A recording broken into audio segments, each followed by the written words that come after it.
When we first got started as interns with My Climate Story, kind of right off the bat, you moved to TikTok. I was trying to fill in a gap in the project.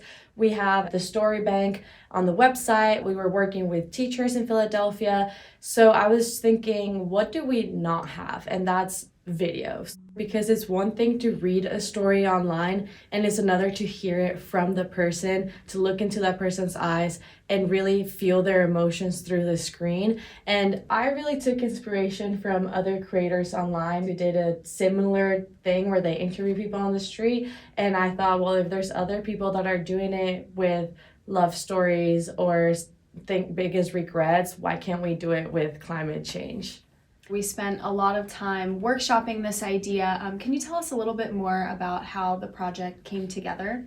Yeah, so I did a lot of trial runs, multiple videos with friends, and I came back into the office. I showed it until we were all happy with a result. The process was fun. I mean, it was challenging for me because I'm an introvert, like I have to go and talk to a stranger, but I think everyone was really interested in helping out and excited about the project. At the end of the day, I wanted everyone's opinion because I wanted other people to like the project. So I think everybody had different opinions, and that really helped me form the ideal version of what we wanted the TikTok to be. So it was fun talking to everybody. Everybody had different inputs, and it was just really exciting. And when you first interviewed me, it took a little bit of time talking together to kind of realize that I have experienced climate change and I can talk about that. And it's been very personal for me. You really kind of have to draw it out of people sometimes. They think they don't have anything to say. Exactly. Climate stories range from small stories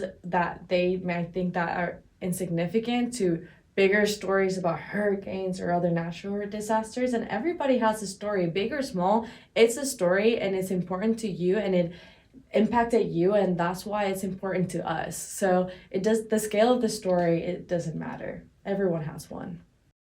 What has it been like to pass the torch of interviewing from the Penn program to around the country?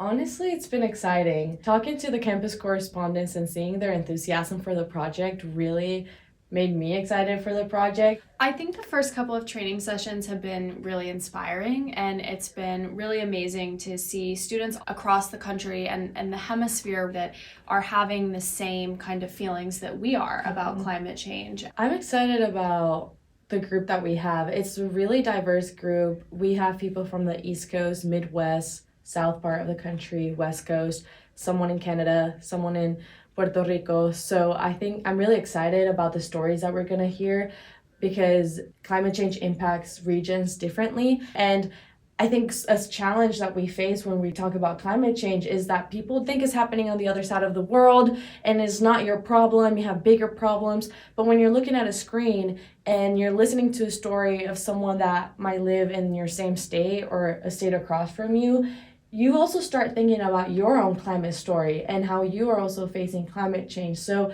being able to put the data and the statistics about sea level rise and hurricanes and tie that to a person, it's a greater impact. We're going to be gathering up at least 144 video climate stories along with the stories that we already have in the story bank. And that is enormous. What are your hopes for the future of the My Climate Story Campus Correspondence program?